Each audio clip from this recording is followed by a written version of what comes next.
తల్లి ఎఫెక్టు పిల్లల మీద పడిద్ది ఖచ్చితంగా. తల్లి ప్రథమ గురువు అంటారు. చూడండి, కావాలంటే అన్నిట్లో కూడా ముందు అమ్మే ఉంటుంది. చూడండి, తల్లిదండ్రులు ఫస్ట్ ఎవరు? స్త్రీ. అమ్మా నాన్నలు, నాన్న అమ్మలు అనరు, తండ్రి తల్లులు అనరు, తల్లిదండ్రులు అమ్మ నాన్నలు, అంతేనా? పురుష స్త్రీలు అనరు, స్త్రీ పురుషులు అంటారు. ఎక్కడన్నా చూడు, ముందు అమ్మ ఉంటుంది.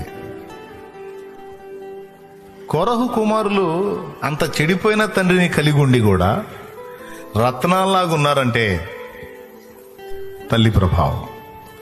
అరే, మీ నాన్న సైకాలజీ దేవునికి వ్యతిరేకంగా ఉంది నాన్న, ఆయన అనుసరించొద్దు. మీ నాన్న అన్ని విషయాల్లో మంచోడే, కానీ దేవుని విషయంలో మాత్రం అతడు తప్పటడుగులేస్తున్నాడు. దాన్ని మీరు అనుసరించొద్దు నాన్న.